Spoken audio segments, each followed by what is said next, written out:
Hello everybody, welcome to Blue Goose Garage. You can kind of see I've been working on the car, just hadn't really been recording very much. I got this fender blocked and it's ready to sand and paint, and this section of the hood's pretty good now. I gotta do that over there. uh, I don't remember if this door was primered the last time I showed you anything, but I primered that door. Everything on that side is except for the fender. But I got up here and I've been messing with this for a while. It's got some dust back on it now. But I went ahead and finished the tail panel and painted it. And I know that normally you would tape off the car and paint this, but I wanted to feel like I actually got something finished. So all I've got to do is tape that off when I paint the rest of the car. You can see it's just dust. But that's finished, as good as it's going to be. And that was a Malibu tail panel. And you can't see from the outside.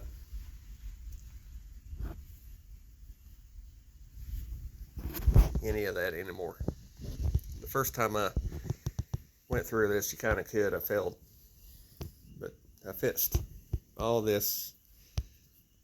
Like the rest of the car is going to be, it's about a good 90%, 95%. It's not going to be a perfect car. It's going to be a 8-year-old driver.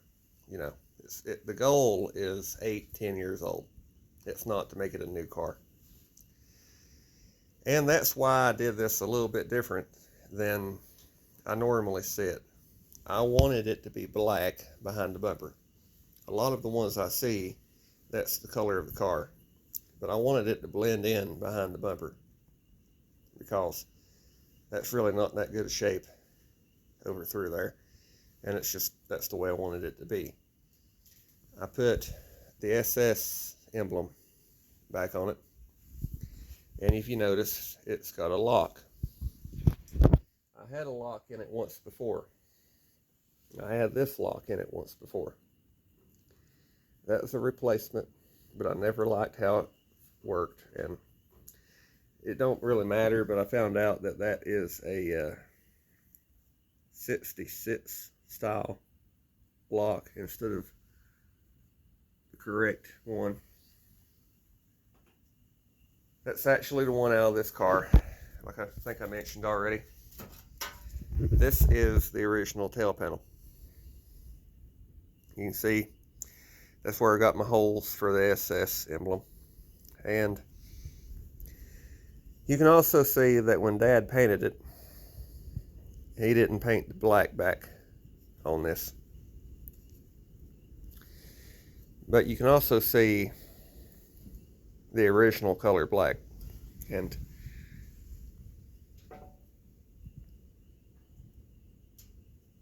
pretty close. That's just satin clear. When this car was wrecked, it hit a tree there, and something over here, another tree, a truck, who knows, and it shoved the quarters over far enough that, you know, it did this. And when it did that, it pulled the lock apart. So I fixed it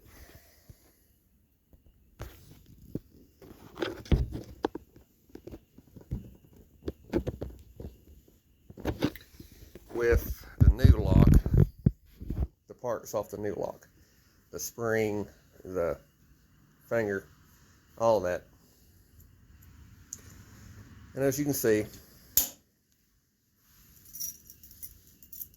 it works.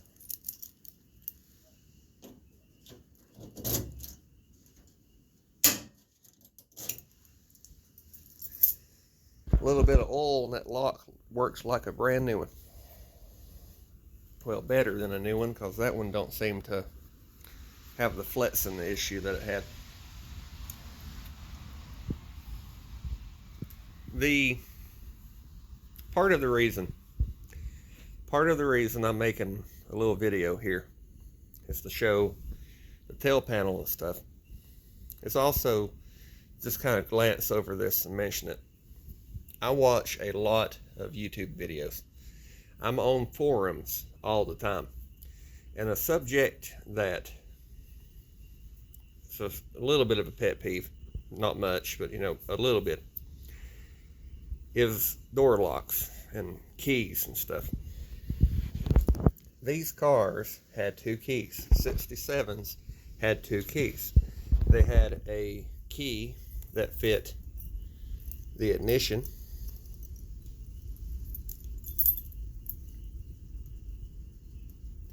and that key fits the doors on both sides.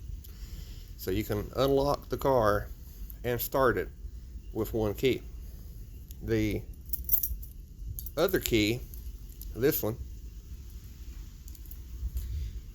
was the trunk, and if you had a locking console and glove box, fit the console and glove box. So the ignition key fits the doors, the trunk key fits any other storage area. And I actually bought a new lock kit for this car before I was able to make all the original stuff work. It wasn't like that. It had the trunk lock unlocking the doors and the console, and the key just for the ignition just fit the ignition.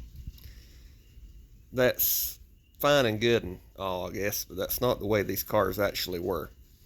So since I had the originals, I decided to make those work, because like I've said on other things, there's not very much original to this car on it back here.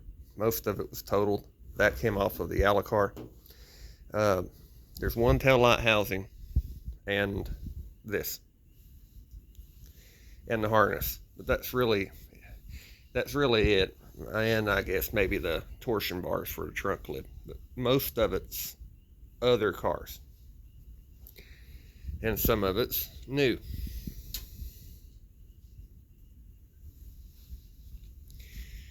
So anyway, I don't know what I'm going to show you next on this. I'm still planning on trying to show you some stuff. I've just not been, I don't know. When I'm working on it, I'm working on it. I don't have my mind set towards recording everything. So, I hope you enjoyed the video, and let me know what you think.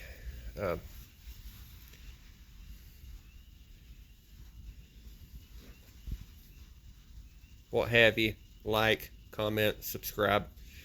I realize they may not make it to the end of this video, but there's a lot of new subscribers to the channel in the last couple weeks that maybe not have, maybe they've not watched this stuff. If you happen to make it to the end of this and you've not watched all the videos on this car was wrecked hard in 1976, and it was a parts car until 2020. There's an entire playlist on my channel. There's all kinds of videos on it. So if I kind of skip over something, there's more than likely a video that shows that, One more thing, I guess. I've seam sealed around the trunk lid. I've got it back off. After that dries good and the weather kind of dries up, I'm going to paint the bottom of the trunk lid and around the jamb, and then I can put the trunk lid back on. Little by little, we're chipping away at it. It won't be much longer. So I'll see you again next time. Bye.